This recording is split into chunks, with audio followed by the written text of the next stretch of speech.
Hi, പുതിയൊരു വീഡിയോയിലേക്ക് സ്വാഗതം. അപ്പോൾ ഈ വീഡിയോ ഹൈറിച്ചിനെ കുറിച്ച് തന്നെയാണ്. അപ്പോൾ ഇപ്പോൾ ഹൈറിച്ചിനെ കുറിച്ച് ഹൈറിച്ചിനെ പ്രതിരോധിച്ചുകൊണ്ട് ഗോതയിലുള്ളത് രണ്ട് പേരാണ്. ഒന്ന് അയ്യൂബ് ഖാനും മറ്റൊന്ന് മെൽബിനുമാണ്. അപ്പോൾ എന്തുകൊണ്ടാണ് മെൽബിൻ ഇത്തരത്തിൽ പെരുമാറുന്നത്? മെൽബിന് ഒരു ചെറിയൊരു ലീഡറാണ് അല്ലേ. 8 ലക്ഷത്തിൽ താഴെ മാത്രമേ അവൻ ഈ കമ്പനിയിൽ നിന്ന് വരുമാനം ഉണ്ടാക്കിയിട്ടുള്ളൂ.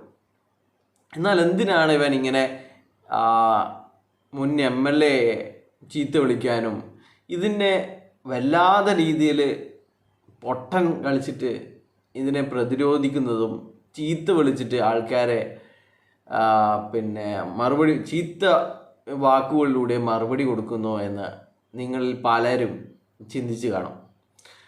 അപ്പോൾ അതിനൊക്കെ ചിലപ്പോൾ നിങ്ങൾ ഉത്തരം കണ്ടെത്തിയത് അവൻ കുറച്ച് ലൂസാണ്, അവന് മാനസികമായിട്ടുള്ള ചില പ്രശ്നങ്ങൾ ഉണ്ടാവാം എന്നുള്ള തലത്തിലായിരിക്കും നിങ്ങൾ അതിൻ്റെ ഉത്തരം ചിലപ്പോൾ കണ്ടെത്തിയിട്ടുണ്ടാവും. അവൻ്റെ ചില ചേഷ്ടകളും കാര്യങ്ങളും ഒക്കെ ഏതാണ്ട് അതുപോലെ തന്നെയാണ്.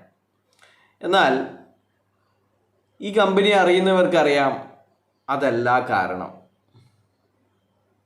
ഇവനെന്ന് പറയുന്നത് ഹൈറിച്ചിൻ്റെ അയൺ ലേഡി എന്ന് അറിയപ്പെടുന്ന മേഴ്സിയുടെ മകനാണ്. മേഴ്സി എന്ന് പറഞ്ഞു കഴിഞ്ഞാൽ മേഴ്സി NB പറവൂറുകാരിയാണ്. ഇവർക്ക് 2 ഐഡികളാണ് ഹൈറിച്ചിലുള്ളത്. HRME 11431, അതുപോലെ തന്നെ HRME 11485. ആദ്യത്തെ ഐഡിയിലൂടെ ഇവരുണ്ടാക്കിയിരിക്കുന്നത് 2 കോടി രൂപയാണെങ്കിൽ, അല്ല 2 കോടിയല്ല, 1,10,00,000 രൂപയാണെങ്കിൽ രണ്ടാമത്തെ ഐഡിയിലൂടെ ഇവരുണ്ടാക്കിയിരിക്കുന്നത് 2 കോടിക്കടുത്താണ്.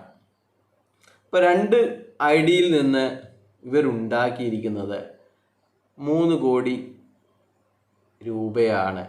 3 കോടിയുടെ ബിസിനസ്, 3 കോടി വരുമാനം. 2019 മെയ് 21-ാം തീയതി ജോയിൻ ചെയ്ത ഇവർ 3 വർഷവും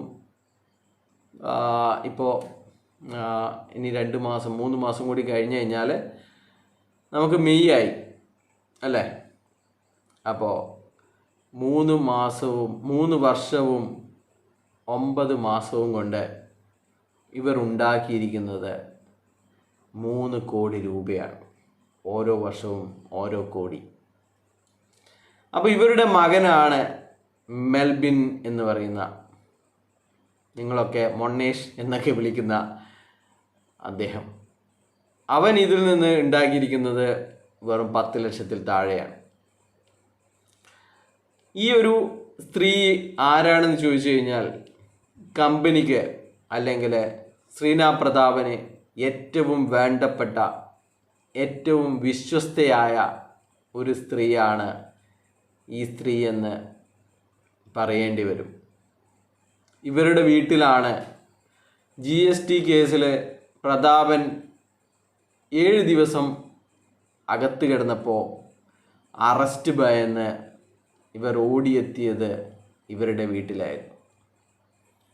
അവിടെ ദിവസങ്ങളോളം കഴിഞ്ഞുകൂടിയതിന് ശേഷമാണ് ഇവർ പിന്നീട് തൃശ്ശൂരേക്ക് മടങ്ങിപ്പോയത്.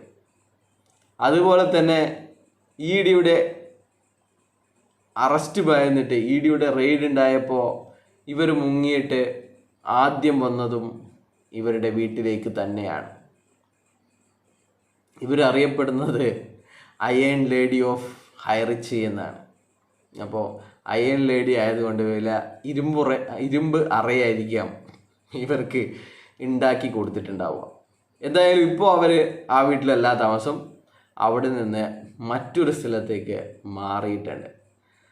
അപ്പോൾ ഇതൊക്കെ കൊണ്ടാണ് മെൽബിൻ ഇത്തരത്തിൽ ഈ കമ്പനിയെ അല്ലെങ്കിൽ ഈ കമ്പനിയുടെ കാര്യങ്ങൾ പറയുന്നവരെ ചീത്ത പറഞ്ഞും പരിഹസിച്ചും അപഹസിച്ചും ഒക്കെ നീങ്ങുന്നതിൻ്റെ കാരണം എന്ന് പറയുന്നത് ഇവൻ്റെ ഇവനും ഇവൻ്റെ അമ്മയും കൂടി ഉണ്ടാക്കിയ ബിസിനസ് എത്രയോ വലുതാണ്. അത് നാട്ടുകാർ ചോദ്യം ചെയ്യപ്പെടാതിരിക്കാൻ വേണ്ടി, അവരുടെ സുരക്ഷിതത്വത്തിന് വേണ്ടിയിട്ടാണ് ഇവൻ ഇങ്ങനെ വിഡ്ഢിവേഷം കെട്ടുന്നത് എന്ന് നിങ്ങൾ മനസ്സിലാക്കുക. അപ്പോൾ മെൽബിനെ ഇനി എന്താണ് എനിക്കറിയാനുള്ളത്? അപ്പോൾ മെൽബിൻ്റെ ഐഡിയും ഞാൻ പറഞ്ഞു തരാം. മെൽബിനെ, നിൻ്റെ ഐ ഡി എന്ന് പറയുന്നത് HRME11433 നിൻ്റെ ഫോൺ നമ്പറൊക്കെ എല്ലാവർക്കും അറിയാമല്ലോ. ലാസ്റ്റ് 137 നിൻ്റെ ഫോൺ നമ്പർ.